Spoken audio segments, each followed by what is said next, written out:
A federal massive leak exposes a crazy Epstein cover up. You see, for years we were told there's nothing to see here. There was nothing more to see. That the Epstein case was closed, that only two people were involved. Epstein, who deleted himself, and Maxwell, who's in jail till this day.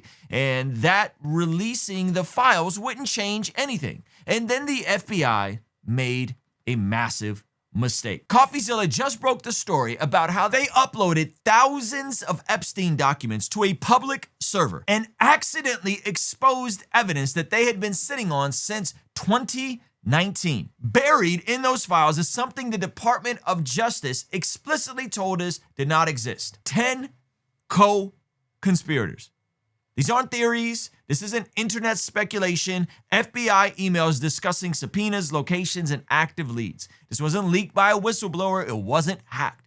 It was found because the government left the door unlocked and CoffeeZilla walked right through it. So let's walk through how this happened and why it blows a hole straight through the DOJ's credibility. So before we get into what was in the leak, how is this relevant to those of us that are followers of Jesus? Who are the potential 10 co-conspirators in this, which is crazy? We first have to give props to CoffeeZilla, who partnered with the Gmail world to basically put together this entire archive of all of these different files, some of which they were able to unredact, all right? So let me open up with his video. This is a video on his channel. They accidentally leaked the new Epstein files. It's really bad. And we're going to get into exactly what happened, how it happened, and who are these 10 co-conspirators, even though we were told there's only two people that were involved. Okay, let me let CoffeeZilla break it down. Accidentally released 11,000 Jeffrey Epstein files that they hadn't publicly put out yet, but we got access to them. Here's what that looks like. It's volume 8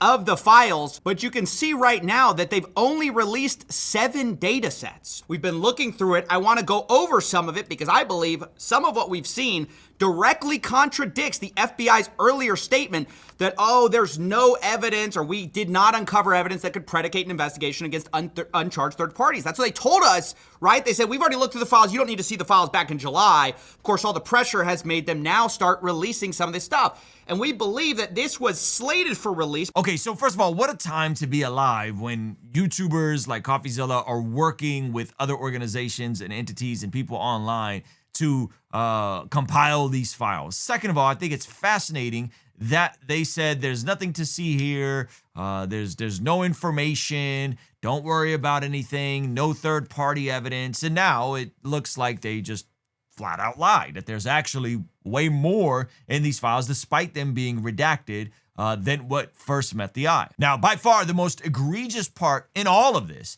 is the reality that there wasn't just two people that were involved in this. Again, one who deleted himself and one that went to prison for it, that there was actually 10 co-conspirators. Okay, let me let CoffeeZilla break it down. Specifically, I want to draw your attention immediately to the 10 co-conspirators that are mentioned in some of these emails in 2019. Now, this is just alarming stuff because prior to this, remember that all we really had was Jeffrey Epstein and Ghislaine Maxwell. That's the only people who have ever faced any charges at all. Ghislaine Maxwell, the only one who actually faced consequences, right? But in 2019, apparently there were 10 co-conspirators.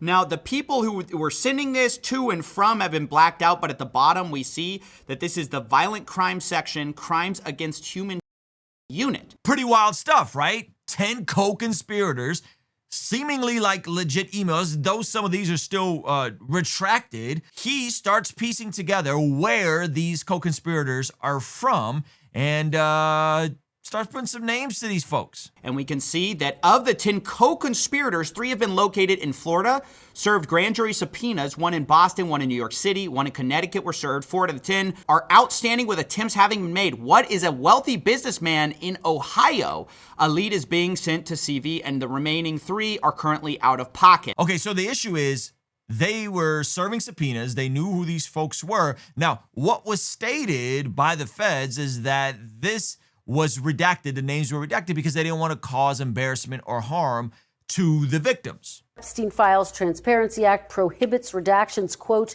on the basis of embarrassment, reputational harm, or political sensitivity. Has anything been redacted on that basis? Absolutely, positively not. So it doesn't seem to be adding up. They were not supposed to take out names of co-conspirators. They were only supposed to remove names of victims, and yet we saw one of the victims who was horrified to see her name end up in these terrible documents. Okay, now he's going to start getting into who some of these folks who are co-conspirators and the names ending up in some of these documents. Now, this is alleged. They're innocent until proven guilty, but this is crazy when you think about that they knew this was happening and yet seemingly lied to the general public. But clearly they were serving grand jury subpoenas. I mean, that must be who they're talking about, one wealthy businessman in Ohio, because later it's confirmed by this whole idea of Ohio contacting Wexner. And you can see at the bottom, this is from the FBI New York. When you get a chance, give me an update on the status of the 10 co-conspirators. This is really bad to know that we knew as early as 2019 the right people to target, and yet our FBI, who's had evidence of this the entire time, or leads on it, has declined to prosecute, right? Because this is what the FBI now tells us. Oh, don't bother.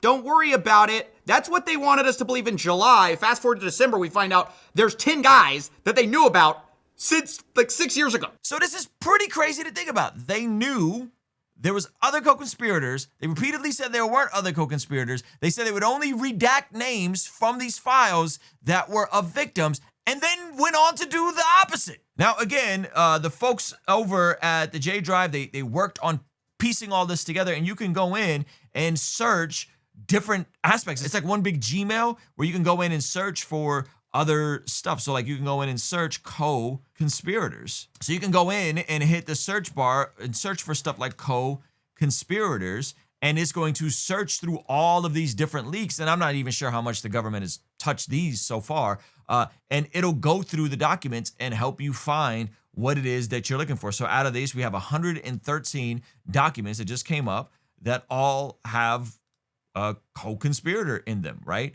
This is about a different lawsuit. And again, all this is available at jmail.world, and I'm sure we'll link all this below. So after breaking this case, CoffeeZilla actually goes on to breaking points and starts unpacking more details around some of this stuff as this is developing in real time, meaning that like people got to read through these documents, right? There's a lot of documents here. So he's going to unpack more developments that are happening. So then in this conversation with Breaking Points, he highlights this email talking about these 10 co-conspirators. And CoffeeZilla rightfully so points out that, hey, if you are going to have 10 other co-conspirators and you're going to tell the public that there's no one else, there's nothing else to see here, well, then you should have cleared them of any wrongdoing prior to making these definitive statements that there's nothing else to see here. Punchline, that documentation doesn't exist. Is if you're going to show us that you suspected 10 co-conspirators and you didn't charge them, then we should see in your data where you cleared them, right? Where you said, hey, we don't have any evidence to actually go after these people. We don't see that. We just see, hey, you had 10 suspects and you only went after one of them, which is Ghislaine. Now, in a moment, we're going to talk about how some of these redactions actually violate the law. But first, let them explain who some of these co-conspirators allegedly could have been. 6 years ago, they apparently had evidence to put grand jury subpoenas out to at least 3 of them. They're talking about 10 of them. Les Wexner's implicated. So there's at least 2 names in here, Les Wexner and Ryan Grim. Interestingly enough, there was a story ran by the New York Times on Lex Wexner, who is an American business owner and the former CEO of Victoria's Secret, which doesn't shock me at all that he runs the company Victoria's Secret and he's into this weird stuff. Now, it doesn't indicate that he's guilty. It just means that they were friendly and they were involved in some stuff. And at the very least, he's in these documents that the federal government is investigating as a potential co-conspirator. The other name is Ryan Grim, who people are probably afraid to go after because this could connect Epstein to foreign governments like Israel. Now, again, this is all alleged, and this isn't a green light that because there was a loose connection through Ryan Grim to the Israeli intelligence community, therefore Israel was behind the whole thing. But it is an interesting connection between Ryan Grim and potentially Israel being involved on this. This has been covered on quite a few different news outlets, not too in-depth, but it is an interesting connection with Ryan Grim and Epstein, Mossad, and those sorts of things. So this is important to note. This is all alleged. These are just emails, but there does seem to be redaction. There does seem to be cover up. And the other 8 folks aren't named, but it is interesting when you connect it to this idea that Trump, didn't want this coming out, that he said that his connection to any of this was a big hoax. And there's a lot of people on those flights, to be fair. Chris Tucker came out and said that they were on a humanitarian aid trip. Michael Jackson was in the mix. I don't know if all these people were into the weird, freaky island stuff where there was actual PDF activities, or that Jeffrey Epstein was a mover and shaker and therefore had a lot of influence and a lot of power. And that's why he was connected with a lot of people. So just these folks being named isn't proof of anything, but it is interesting that there were at least 10 other co-conspirators. None of them got brought to justice. And you want to know the crazy part about all this? Is how this even got out, okay? Emily is going to explain how the sheer incompetence of the DOJ actually led to this entire debacle, okay? Let me let her explain it. The incompetence from the DOJ, I think, is worth talking about, as you just alluded to. Tell us a little bit about how people realized basically that they could copy the text, paste it into a separate document. And we have, honestly, victims. There was a Jane Doe who talked to the New York Times and said they're horrified because their name is unredacted in these documents. But there are also going to be other people uncovered as the redactions are peeled away by copy and paste, right? So some of the files, yes, you're right. They just were basically unveiled by a simple copy-paste job. Some people have falsely believed you can do that with every file. That's not the case, but it's just some of them. Did you get it? Did you catch it? This is like pretty basic levels of investigation to find these redactions, and that sometimes the information is left in the metadata of the files, that even if they black it out, people could still get a hold of the information. So this is like textbook amateur hour by the folks that were in charge of trying to cover up some of these documents. Okay, so then I think people are asking, hey, why are some of these names redacted? And to steelman what could be happening, and to even steelman Trump's involvement in this, CoffeeZilla then goes on to explain why some of these names could have been redacted because charges weren't brought against them. And so releasing this information could be embarrassing to their reputation. I'm talking about the 8 people that had maybe no direct affiliation to any of this stuff. This does feel like the admin is running cover for those people to not expose them. You can say that's right or wrong because they haven't brought charges, but that's not what the bill says. I mean, that's not what the Transparency Act says, right? And that Transparency Act was that all this stuff was supposed to be out within 30 days. Now, Ryan is going to give an explanation of why Trump may not have wanted some of this stuff to come out. One of the theories that people had, why is Trump, why does he care so much about this? It's not just his name in there, but people would say, well, he has a lot of friends and allies that are in there. And so this would support that idea that the Department of Justice and Trump have been trying to protect, people's names who have been in there. Like there was one case where they did release Trump's name, but it was in a situation where that particular document had already been, published somewhere else. So that fits your theory. But it's like, all right, stuff.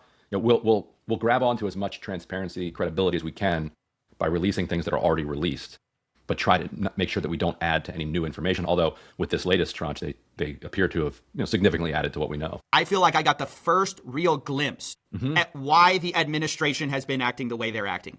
I have been puzzled by this the entire time. I have been baffled by the way they are handling this. After last night, I finally see a glimpse at what they might be thinking about. But then it gets worse. Well, again, this is all alleged, but there is a postcard between Larry Nassar, the guy who was the gymnastics coach that's in jail till this day, Jeffrey Epstein writing him a postcard and mentioning the president in the postcard. Okay, this hasn't been validated as real, but they go on to make the argument that, hey, Trump understands PR, he understands optics, and this sort of stuff is obviously damaging to his reputation while he's trying to pass specific legislation in the Middle East, pass specific stuff here, right? Trying to get the job numbers to look better, spending for the fourth quarter, all these sorts of things. So here is the stuff that came out regarding this postcard. Okay, so the postcard is leaked. Apparently, the Associated Press even covered this a couple years ago. Jeffrey Epstein allegedly sent a postcard to fellow Larry Nassar. He said Trump likes young, nubile girls. I don't even know what that word means. But he got away with it. It arrived after Epstein was already dead. And so this is the postcard. Again, no way to validate if this is true or not. And this is just an allegation. It doesn't necessarily prove that Trump was complicit on it, or Epstein could have been messing with him because maybe he felt like he was betrayed. I know they had a falling out at some point. But yeah, this word, he liked him young and got away with it. I understand why Trump wouldn't want this to come out, because it's just a bad look. Like, even if it's not true at all, and this is a fake postcard that Epstein didn't write, or maybe he did write and it didn't mean anything, it is a terrible look for Trump for something like this to come out. Okay, apparently Noble? How do you say this word? Nubile. Apparently nubile is attractive, mature, old enough for marriage. So they're young, but they're old enough for marriage. I don't know what this means, man. This is really gross stuff. And of course, it's led to other figures who were in some of these initial files that came out, specifically pictures. Clinton, who was in those pictures, in a bathtub, says Clinton demands full release of the remaining Epstein files. Clinton spokesperson accused the Trump administration, DOJs, of selective disclosure meant to apply wrongdoing despite prior clearances for those involved. The demand follows the December 19th launch of the DOJ's Epstein library, which included thousands of pages, photos of Clinton with figures like Michael Jackson, heavy redactions to protect victims. Trump voiced discomfort with the photos harming innocent people and criticized Thomas Massie, while neither Clinton nor Trump faces charges beyond known associations from cleared probes. And that's, Trump said, oh, me and Clinton always got along, and I didn't want that photo of him to come out, so on and so forth. So considering everything that former President Clinton says here and wanting all the files to come out, let's just recap what has came out. 3 subpoenas in Florida, 1 in Boston, 1 in New York, 1 in Connecticut, 4 still outstanding, 1 businessman in Ohio, the guy who owned Victoria's Secret or was a CEO. And this all contradicts the DOJ's July memo claiming there was no evidence against third parties. So what this story ultimately exposes isn't just corruption. It's what happens when power operates without accountability and assumes that no one is watching. You see, for a long time, what was hidden stayed hidden. Not because it didn't exist, but because people in authority chose silence over truth. But scripture has a word for that. In an eternal sense or in a here and now sense, Jesus has a word for this sort of public displays of honor and dignity, but private derangement and depravity. In Luke chapter 12, Jesus is talking about the Pharisees, and he says, be on your guard against the yeast of the Pharisees, which is hypocrisy. There is nothing concealed that will not be disclosed, or hidden that will not be made known. What you have said in the dark will be heard in the daylight, and what you have whispered in the inner rooms will be proclaimed from the roofs. So that's not just a warning, but I think it's a promise. And once you see that pattern here, you start noticing it everywhere. In media, on YouTube, with conspiracy theories, especially in politics, and movements built on influence instead of integrity. Now let's zoom out for a moment, and I promise you later we're gonna get into some hope. And in a moment, we're going to get into the Hunter Biden going on Shawn Ryan's story and 2 areas of failure he acknowledged about his dad's administration. But before we get into that, guys, I would be a bad friend if I didn't remind you about our end of year sale that is happening over at blessgod.co. You can pick up something from our shop to start your year off right, like one of our 60-day devotionals getting you through the entire macro narrative of scripture in 60 days. Or you could pick up one of our prayer journals, maybe get one for yourself, maybe get one for a friend. We also have the Occupy Till I Come Dove hat that's available right now on sale. Forrest Frank wore this several months ago and it immediately sold out. So we've been struggling just to keep it in stock, but they're in stock now. You can pick that up. The whole shop is having a 15% off sale right now. There's also some t-shirts. You can get a signed copy of my book, Godly Ambition. These are the aspects that I believe are pouring into yourself, developing yourself in terms of who God says you are and your purpose and walking in that, especially Godly Ambition. So anyway, blessgod.co, check it out. Live events tab has all of my upcoming tour dates. I'm coming to a city near you: Houston, Dallas, Chicago, Atlanta, New York City, DC, Pittsburgh. So go to blessgod.co, get all that information. Okay, so Shawn Ryan had Hunter Biden on for a 5.5-hour podcast. So big shout out to the people over there on the Shawn Ryan Show, Jeremy, the whole team, Laura, they're doing a great job. But I also just want to point out that Shawn Ryan also has Lee Strobel coming on. famous apologist, wrote Case for Christ, and he is promoting, I think, talking about his book, Case for Christmas. So big props for them. But let's get into this Hunter Biden situation. This is a wild interview. I did not have this on my bingo card for Shawn Ryan to be sitting down with Hunter Biden, of course, one of the most controversial figures. But there's two aspects to all of this regarding power, regarding status, and him acknowledging that there was actual failure in his dad's administration. Okay, so at the hour and 31-minute mark, Shawn Ryan flat out asks Hunter Biden, what do you think some of the failures were of Joe Biden's administration? And to his credit, he didn't hold back. What do you think some of those failures were? One of the failures was the way in which they executed the withdrawal from Afghanistan. I think it was an obvious failure. I think 13 Marines are dead. I think that there was a better way to do it. And I can blame it on his generals. I can blame it on the people, the way in which we did it. But my dad always knew this also, is that the buck stops with him. I think leaving Afghanistan was the right thing to do in terms of the 20 years of blood that your brothers gave for an endless war in $8 trillion. There is a never-ending lust to continue to sell material and our blood, sweat, and money to a country that has never been anything but a killing ground for empires. So interesting that he leans right into it. He says, hey, he thinks that, yes, we should have gotten out of Afghanistan. Yes, we spent a ridiculous amount of money in Afghanistan, Iraq, all those things, but the way we did get out of it was really bad. So props to him for taking ownership over that aspect, because folks kind of look the other way, but yeah, how you do stuff matters. Now, the next part, surprisingly, Hunter Biden acknowledges what many of us have known already, which is the border policies that Biden changed on day one regarding the catch and release in Mexico, which is what Trump had and has right now reinstated as an executive order. By the way, you didn't need a Senate to pass that. And Biden's catch and release in America was a disastrous failure. So Shawn Ryan at the 24-minute mark points out that immigration can be a good thing, that we need some form of immigration, that immigrants such as myself, by the way, some of you guys know that I'm an immigrant, and I get these comments a lot on X. I want you to go back to your country.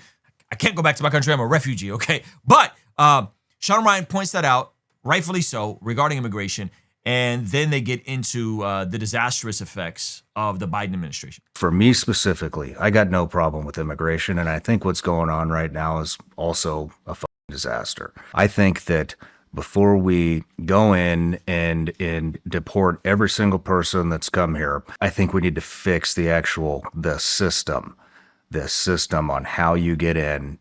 It's up. People can't get in. Good people can't get in. You know what I mean? But what's happened from my perspective, what I see is, you look, Hunter, we got all these guys coming home and women, from Iraq, Afghanistan, Yemen, 20 plus years of war. Most of these people can't even get help in the VA. Everybody knows there's a veteran epidemic. It's 22 a day. It's been going on for more than a decade. Yeah, and the sad part about that is the self-deletion rate within veterans is that it's often even higher within Navy SEALs and like elite level folks that see serious combat. And so that it's super, super sad. Our people that spent 20 plus years protecting this country can't get the help they need. But if you flip on the news, all you see is free hotels for immigrants in New York. But Shawn, free health care. Shawn, I free don't disagree that. with It's you, like, man, like we that's real pain fighting for this country. I got you know what I mean? I got it. Anybody that's running for president, if they could fix the immigration issue, would try to fix the immigration issue. I think Trump kind of fixed the immigration issue with regards to migrants coming from south of the border and flooding America, knowing that they'll have an easier way to seek asylum under him without necessarily having to prove it as much. Because we need immigration. We need a vibrant immigration, but we don't want immigrants that are coming here illegally, draining us of resources, and also and being prioritized above people that are actual literal heroes that are coming home, or that are still recovering from 20 years of endless war, or anybody else in our society. Now, it's important to note that during Biden's presidency, according to New York Post, an estimated 2.4 million immigrants entered the U.S.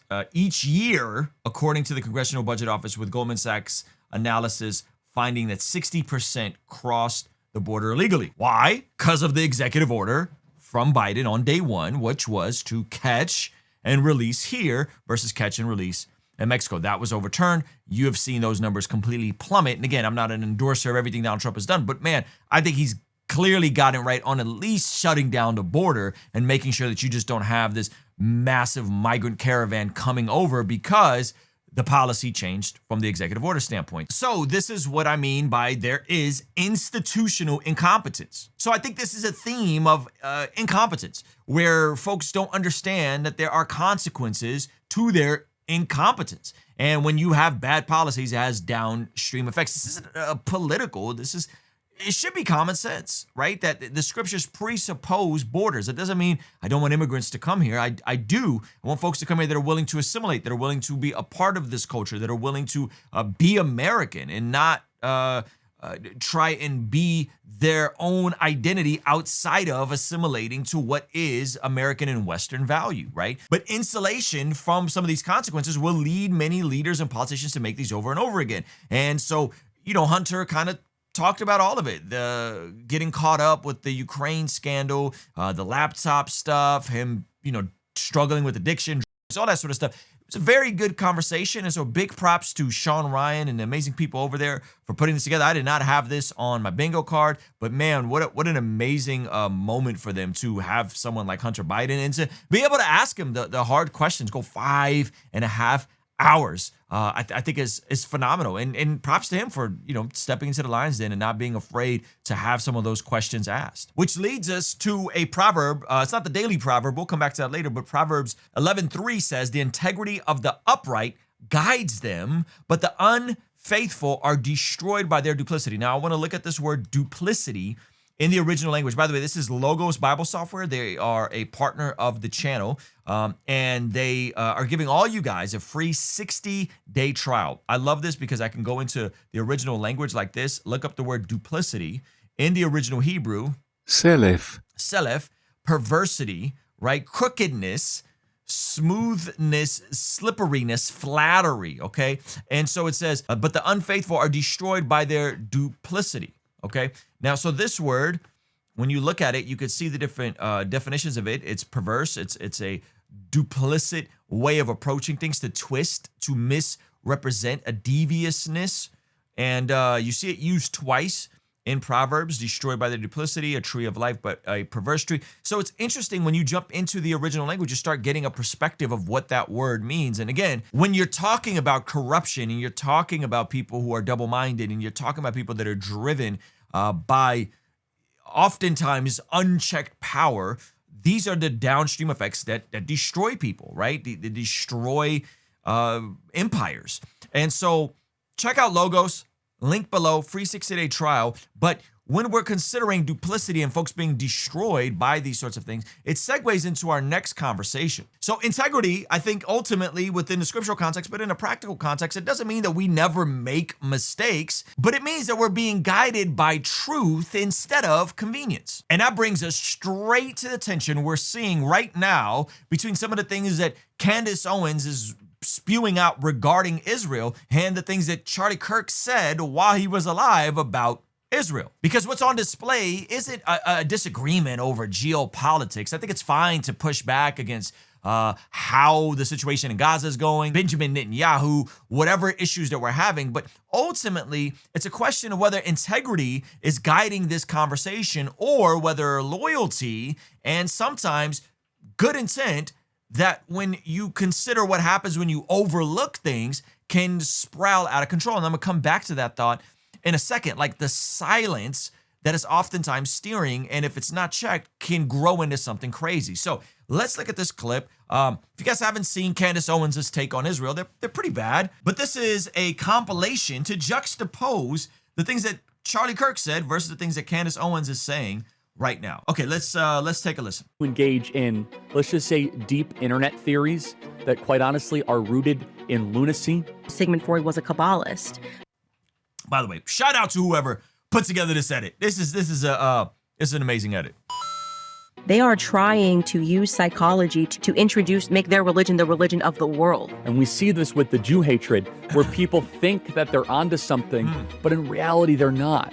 The nation of Israel may have been established by some Frankists. By the way, the hilarious part about this is that she's sitting there and there is a picture of her husband and Andrew Tate, who is on trial right now for PDF activities and trafficking and all kinds of crazy stuff. Okay, so yeah, you're talking about Frankists, and then your husband's cozying up to someone that is actually on trial for SA. This particular affliction blames the Jews for everything.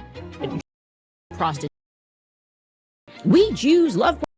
You're going out of your way to try to create this big web of connections, and it's the Jews, and it's the Jews, and it's the Jews. Who is in control of the White House? And Nick Fuentes wrote a one-word response: Jews. Oh my gosh, man. Oh man.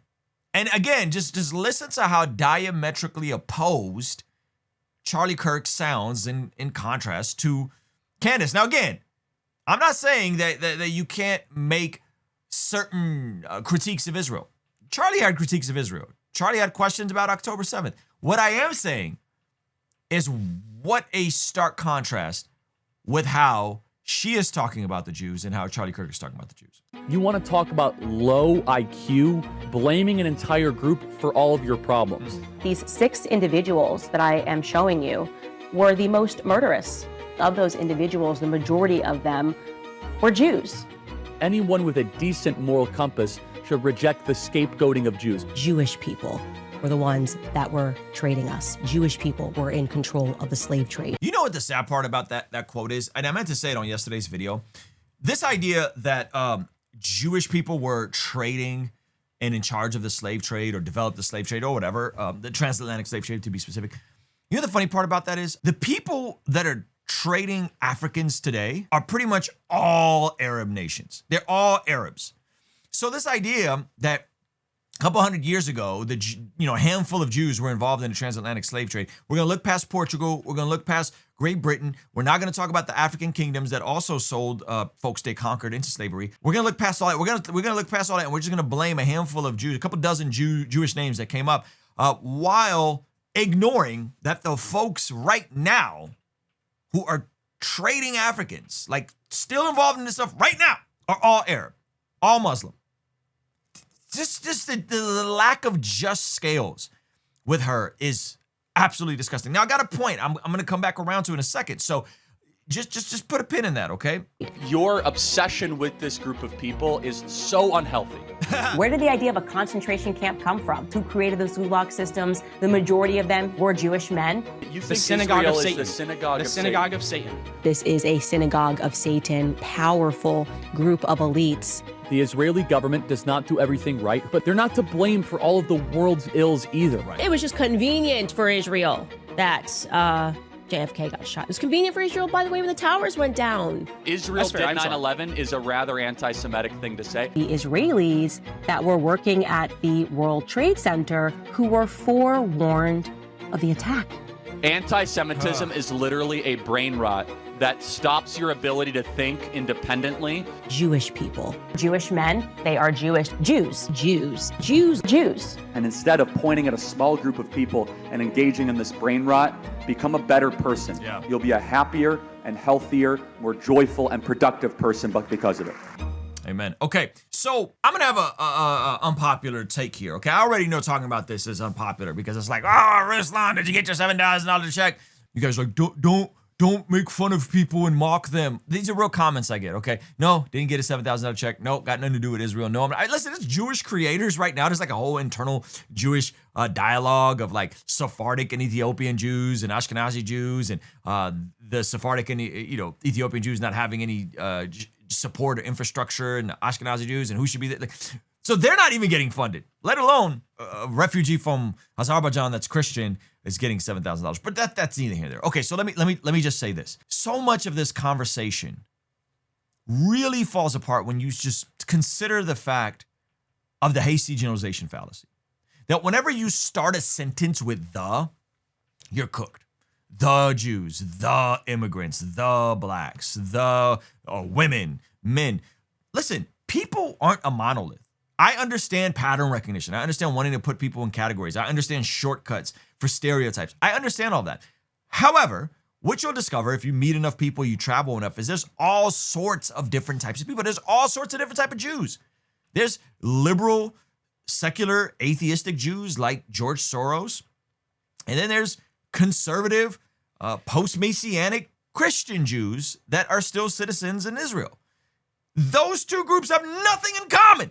Nothing in common. So I say that to say that whenever you're using the before describing a group of people, you're already cooked as far as I'm concerned.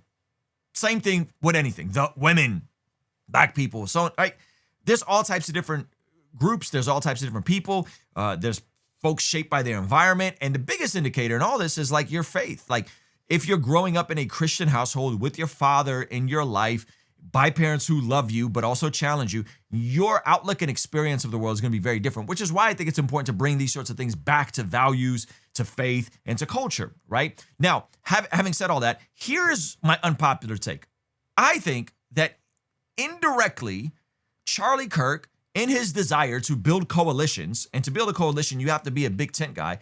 I think Charlie Kirk indirectly helped create the monster that is now Candace Owens, because he never addressed this sort of stuff head on while she was here, directly about her. He would say, oh, I'm not going to debate Candace. He'd say, you know, hey, that's my friend. And then what happened? The monster grew bigger and bigger. And while she was slandering the Jews in Israel, while she was slandering Bridget Macron, which she's now going to get Alex Jones for, right? He didn't want to say anything. A lot of people didn't want to say anything, right? While she was making pretty hasty generalizations about black people, which a lot of folks remember that sort of stuff, right? Her reading off George Floyd's rap sheet immediately after his death, which we could disagree on whether George Floyd was a good guy or not. Generally, seems like he was really troubled and he made a lot of dumb decisions and committed a lot of crimes. But there did seem to be evidence, especially folks who were connected to him, that he was, I guess, trying to change his life, to then read his rap sheet off immediately after his death was a poor taste, right? And all of this stuff was tolerated. It was celebrated when she was doing it to other folks, whether it was Israel, whether it was the Macrons, whether it was black folks, you name it. The hasty generalizations, the speaking so broadly. And so not addressing it ever, I think indirectly created the monster that we see today. And I'm not saying like a monster. I'm just saying like there's something off in her brain. I think she needs treatment. Maybe it's a postpartum thing. I don't know. But I think Charlie not directly engaging with her while she was here on some of these ideas, I believe, helped cause all the things that she's saying today unchecked, and folks not really knowing how to engage with her. So I say that to say that I think like truth is important. And it's important to call out bad ideas now, because if we don't call them out now, who knows what happens 5 years from now? Who knows the popularity that some of these woke right figures will gain? Who knows how much things can change and where the line is between like bad ideas versus bad ideas manifesting into bad actions. That's why I'm addressing these sort of things. And again, I love Charlie Kirk. I think the stuff he talked about was great. I didn't agree with him on everything. And I was hoping to actually have a conversation with him in private. I was talking to some folks at Turning Point Faith in terms of trying to establish that. But I think he did so much good. Yet sometimes when you're trying to build a coalition, you're trying to be a unifier, that can lead to unforeseen downstream effects. And I think Candace Owens now, in the way she's talking about Turning Point, I think is one of those unintended downstream effects that I just wish wasn't happening right now. So when outrage becomes selective, truth doesn't just get ignored, it gets completely repackaged. That's exactly what we're seeing right now with Muslim dawah influencers trying to borrow a Christian argument without understanding its foundation. This leads us to an amazing video that I just saw from God Logic that I have to highlight for you guys. Okay, so check this out. I think you guys are gonna get a good kick out of this. Tell you why I'm not going to read the book. I know it's false without reading it. Okay, this should be good. Because your book is based on Islam. Your book comes and affirms the Quran, affirms Prophet Muhammad, affirms all of these things. Right. And if your book affirms the Quran and affirms the Islamic revelation, then if it contradicts it, then we have a contradiction, and by default, I can reject that claim because it's literally telling me this is from God. Now, for context, this dude, Yawa, identifies himself as a Muslim, and he is referencing a book called The Sacred Treasury, which they claim is the final revelation of Allah. Okay, and so this dude, the Muslim Lantern, responding is saying, "Hey, I can't read this because it's saying that the Quran is true." Okay, so again, this is going somewhere. Stay with me. But in the same time, it's telling me it's from God, but it's contradictory what I'm telling you. That's actually a pretty good argument.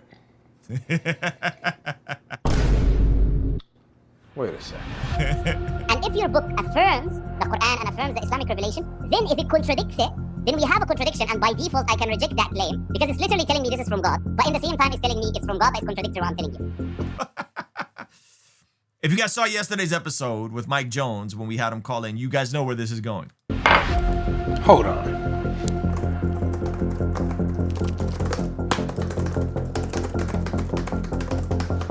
Yo, he is so, God Logic is so funny, bro. There it is. The Quran says it confirms the gospel. Yes, it did. But the Quran contradicts the gospel. So if the Quran is contradicting the gospel, then the Quran is false because it already said the gospel is true. You're saying, well, if the gospel contradicts the Quran, then the gospel is false because it goes against the Quran. No, because your Quran says it's the Quran that confirms the gospel, not the other way around. You don't have the Quran saying that the gospel is corrupted, but what you have is the Quran contradicting what's in the gospel, while at the same time confirming the gospel is true. So the fault is not on the gospel, it's the Quran's fault for confirming a book it contradicts. Babe? What? He done stole my whole flow. I'll tell you. Okay, if you guys didn't catch it, that is the Islamic dilemma. It is a argument that is used often in these sorts of debates. Why? Because the Quran says to go listen to the people of the book, and the people of the book, the Jews, the Christians, are have their own revelation, and so it starts out that way. But then when you look at the gospel contradicts the conclusions of Allah. And so this is connected to the story of Muhammad. Initially, he was kind of friendly or trying to be friendly to Christians and Jews. And then when he got to Christians and Jews, he tried to say, hey, your books prophesied. They're like, no, they don't. And then became more hostile and started spreading Islam with the sword. Now, I'm talking about this for two reasons. One, because this is what happens when you borrow ideas without understanding their origin. And also, the response to this often is, well, the scriptures have been corrupted, which oddly enough, the Quran never says. Did you know that? There's nothing in the Quran that says the scriptures have been corrupted. It actually says to follow and listen to those of the book. So again, that is where Islam completely falls apart. And so we had Mike Jones yesterday. You guys should check it out. Another reason why I'm letting you guys know about this is because God Logic is going to be at our Bless God Summit happening March 5th, 6th, and 7th in beautiful Oceanside, California at the Seabird. He is going to be debating Jacob Hansen. Wes Huff will be there as well. Michael Knowles, Ninjas and Butterflies, Gavin Ortland, KB, and Southside Rabbi. But yeah, God Logic is going to be debating Jacob Hansen, who is a leading LDS apologist I also had on my channel. That was a pretty good conversation. They're going to be debating the Trinity. So if you don't have your tickets, go to blessgodsummit.com. By the way, Mike Winger will be there. The lineup is absolutely stacked. What do you mean? We just confirmed Justin Early. We just confirmed Indie Tribe. Go to blessgodsummit.com. Hit purchase your tickets. Now, this is a premium event, but I really think you guys should be in the building. Now, again, if you're in a spot where you can't afford to be there, all you got to do is scroll down and apply for a scholarship. Last year, I want to say we gave away around 100 scholarship tickets. And if you got it and you see the vision and you love what we're doing, you could also hit the sponsorship inquiry. Go ahead and apply to sponsor someone for the Bless God Summit.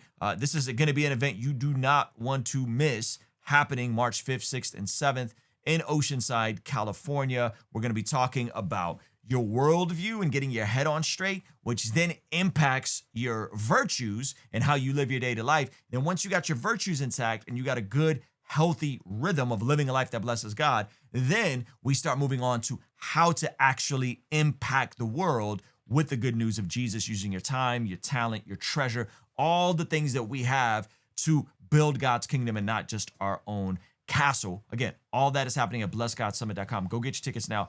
don't want you guys to miss it. We're going to keep telling you guys about it because what happens is people miss it, don't hear about it, and then after the event, they go, oh, I can't believe this happened. I can't believe I missed it. Don't be that person.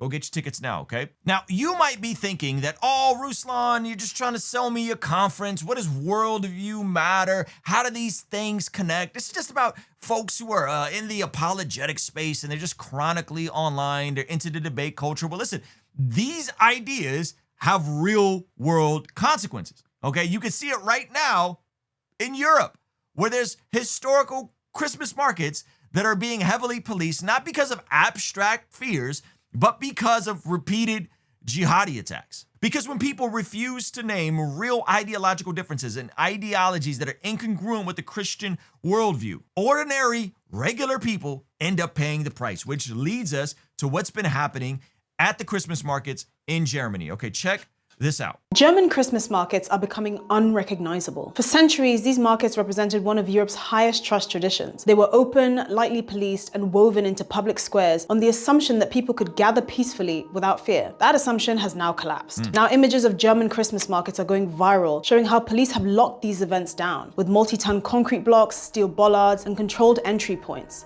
Man, it's wild to see the downstream effects of good things around Christmas now being absolutely impacted in a very day-to-day way, right? And why is all of this? I thought you'd never ask. Police carrying now patrol spaces that once relied on nothing more than social trust. In some cities, the concrete is painted green or shaped like Christmas trees in a thin attempt to disguise what is essentially permanent anti-terror infrastructure. This permanent anti-terror infrastructure. Transformation is the result of repeated attacks and threats against Christmas markets. I thought it was a religion of peace. I thought these ideas didn't have real world consequences. I thought we were just to play nice in polite society. Last year in Magdeburg, a man drove his car into a crowded Christmas market, killing 6 people and injuring hundreds. His motives remain unclear. In 2016, an Islamist asylum seeker who pledged allegiance to ISIS killed 12 people at a Christmas market in Berlin. And most recently, Germany foiled an Islamist plot in southern Bavaria, arresting 3 Moroccans, an Egyptian, and a Syrian. At the same time, Christmas markets in cities like Vienna and Brussels have seen intimidation and protests by pro-Palestinian activists. These are majority Christian countries. Could you imagine? Could you imagine Western majority Christian countries and you have pro-Palestine folks that are trying to intimidate people celebrating Christmas? Wild, wild. Marking their most important cultural holiday, and the decision to turn those spaces into sites of political confrontation only deepens the sense that shared norms no longer exist. Right. When leaders refuse to draw clear boundaries around public life, they don't create harmony. They create resentment, mistrust, and conditions for backlash that will ultimately harm innocent minorities far more than help social cohesion. Instead of having an honest conversation about integration, radicalization, and what it means to share a country with people who actively hate Western values, See, that's what I'm saying. Immigration is fine when you're not immigrating people who hate Western values. Immigration is fine when people are coming over and saying, yeah, we love America. We want to be a part of America. This is awesome. Versus folks who have hostility towards the West or have hostility towards Europe or have hostility towards Germany. European leaders have adopted a siege mentality. They're happy to spend taxpayers' money instead of asserting their country's Christian traditions and weeding out threats to their way of life. Cities now spend hundreds of thousands, and in some cases millions of euros to fortify markets. Smaller towns that can't afford these measures are cancelling events that have existed for centuries, while even major cities are pulling back, with Paris cancelling its traditional New Year's Eve celebration. Sheesh. Sheesh. But no, Ruslan, you talking about this. This is so Islamophobic, is it? On the Champs-Élysées over similar security concerns. This is the deeper reckoning Germany is facing. A society built on openness is reorganizing itself around fear. The markets still exist, but the trust that wants to find them does not. Sheesh, man. Dark times. Shout out to the free press on that. Now, I want to go above and beyond to make sure I'm drawing the distinction. This isn't about hating Muslims or Muslims in general. This is about a specific ideology and worldview that is incongruent with Western values and Christianity called Islam. I'm sure most Muslim people that you and I meet, that I've met, are awesome people. But it is about acknowledging the reality instead of lying to ourselves. And this is where Christianity is fundamentally different from every other ideology we've talked about. You see, while politics argues about borders and power, the gospel is about redemption And I believe that true power ultimately should be serving the truth. And that's where a video going around of a woman who spent 10 years in is getting the internet all riled up and split on it. You see, some people see grace, others see a problem. And that reaction tells you everything about how far we've drifted from the basic gospel truth. Now, I told you guys, I'd leave you with something hopeful, something empowering. This is a story that went viral of a video several days ago. It says, woman's emotional baptism video draws mixed faith views. Shared on December 17th by Godly Vibes Studio, the video shows a pastor baptizing an emotional woman, evoking biblical stories of redemption like the prodigal son. Supporters hail it as a testament to faith's transformative power, sharing personal baptism stories of release from shame. Skeptics question her past in harsh terms, doubting full forgiveness for relationships, while defenders cite scripture against judgment. No details verify her background, yet the clip prompts reflection on grace, change, etc. Okay, so this is from Godly Vibe Studios. Says woman gets baptized after 11 years of process, 26 years of trauma, and 11 years of work died in that water. Okay, I can't play you guys the audio because it is going to have some copyrighted music on it, but we'll just look at this video together. And so, yeah, this is the young lady. She's crying. She's getting baptized. Right? An emotional moment for her. And it looks like she posted this video herself, so it's not like we're, exposing someone or anything like that. But this is a powerful moment. Anyone that's ever seen someone get baptized, anyone that remembers what it's like getting baptized, if you're not baptized and you're a follower of Jesus, you should get baptized. It's a beautiful, beautiful sacrament. And so, yeah, pretty powerful, right? Well, the internet's going to internet. And so you got the quotes are exactly what you'd expect. A bunch of Pharisees thanking God that they're better off than a lowly sinner, not realizing that they're just as condemned as she was, as sinful in God's eyes, and needed the same grace. For all those who exalt themselves will be humbled, and those who humble themselves will be exalted. This dude said, and so I continue to pray that we don't meet our wives in their I've now met Jesus era. Gets worse, ladies and gentlemen. Jesus may forgive these, but it doesn't mean you should. I know friends that have met women that come from being trafficked, and they've gotten married and they have beautiful families and beautiful marriages. That is the beautiful part about the gospel. That is the beautiful part about the transformative power of Jesus. Now, if you say, hey, I'm a virgin and I've saved myself for marriage as a dude, hypothetically, and you're like walking in purity, you've waged war on your sin, and you say, hey, I don't think I could marry a woman like this because of her past, and I think it would make me insecure, make me a stumbling block. Look, I'm not going to judge you for that. I understand. But I think this idea that you can't, or doesn't mean you should, quote unquote, forgive these, I think it's pretty sad, right? And so you see more and more these baptisms and all these sort of stuff. Someone said it's never after 1 month of process. Well, because oftentimes involves coercion. Someone said, may God bless her with a repentant murder. Yikes. And so, yeah, the internet's absolutely divided. Some are happy that she gave her life to Christ. Finally, it's a win for her.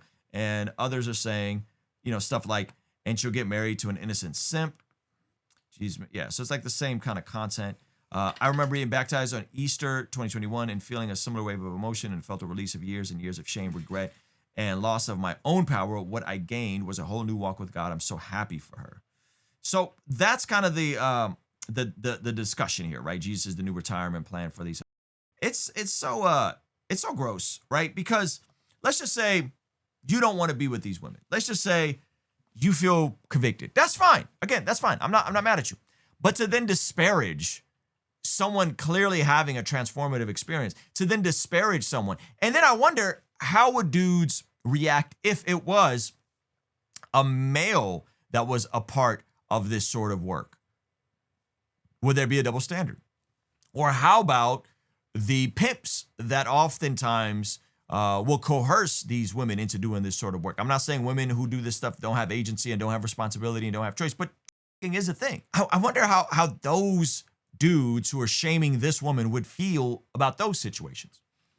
At the end of the day, I know that Jesus transforms from the inside out. I know that what I've gone through in my life, the times I've been sinned against and the times I've practiced sin, I know his blood covers all of that. And I think ultimately he makes me new. He gives me new desires. He gives me a new heart and a new trajectory for my life. And at the end of the day, when we see folks who have more patterns of sin, when we see folks who have completely, really went into some dark stuff, I don't think we should be like the Pharisee who stood by himself and prayed, God, I thank you that I am not like other people, robbers, evildoers, adulterers, or even like this tax collector. I fast twice a week and give 1/10 of all I've got.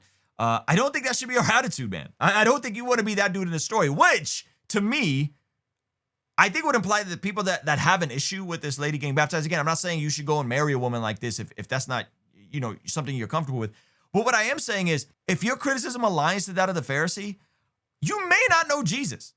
You may not know the Jesus that transforms the heart of the tax collector, the sinner, the glutton, and you may not know that Jesus, and you may not know his transformative Holy Spirit, right?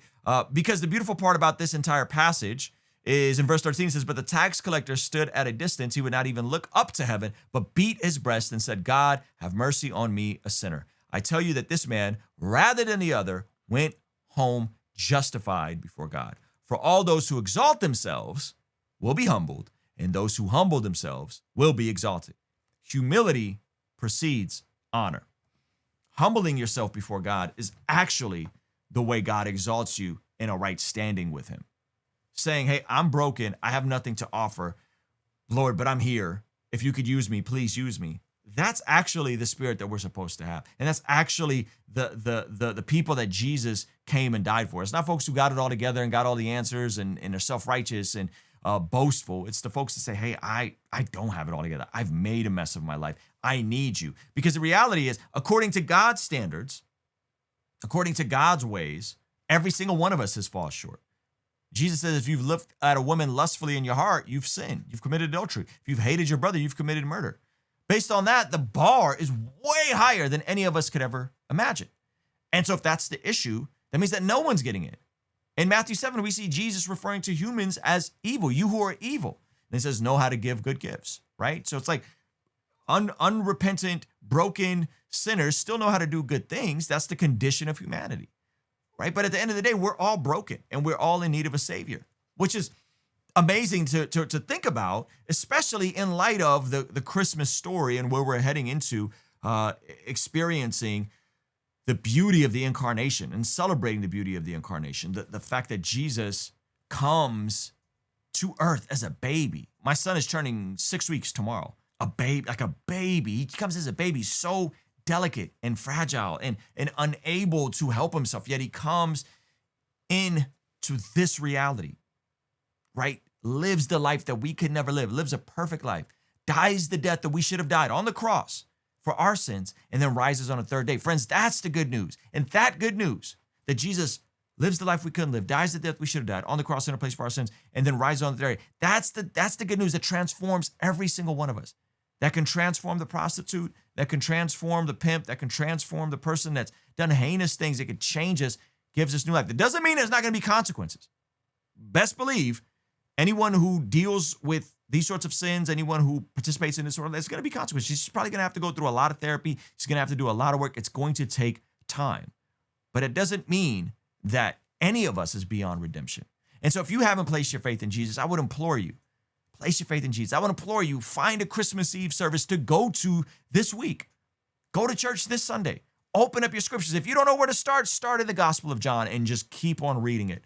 I'd also recommend a chapter of Proverbs a day. That's why we do the daily proverb here, right? Step out and into the faith that you know, you're convinced, you believe can transform you from the inside out. And start living it out. Start going to church. Start reading your scripture. Start praying to God. Start asking God to use you. I promise you, there's very little cons to that. Even when suffering comes, that the ROI, that the beautiful part of that, the peace that you get, the joy that you get from following Jesus outweighs any of the additional persecution or trouble that any of us may face. And ultimately, I think that's what all of this is about, as we consider everything we've been talking about today, as we consider the reality of covering up egregious sins of powerful people, and then the lack of engaging and confronting bad ideas early on before they fester and get bigger.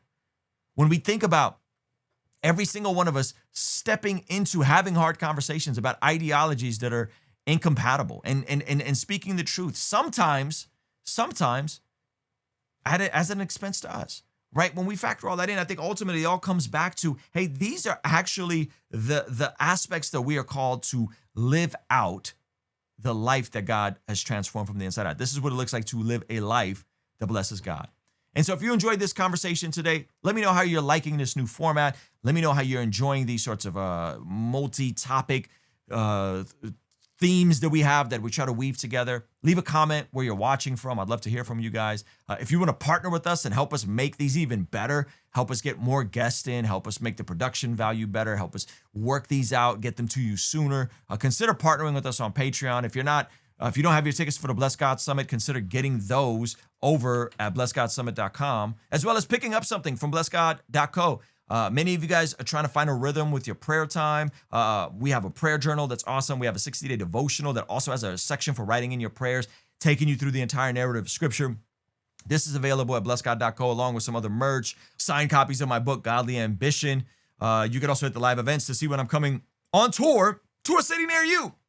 So all these links are down below. Check them out and continue living a life that blesses God, all right? There's to be some other videos and links on the screen that YouTube is recommending. Probably this video over here of me debating Jacob Hansen, LDS apologist. I'll be at the Bless God Summit. Check that out. I think you'll like it, all right? I'll see you guys on the next one. Peace.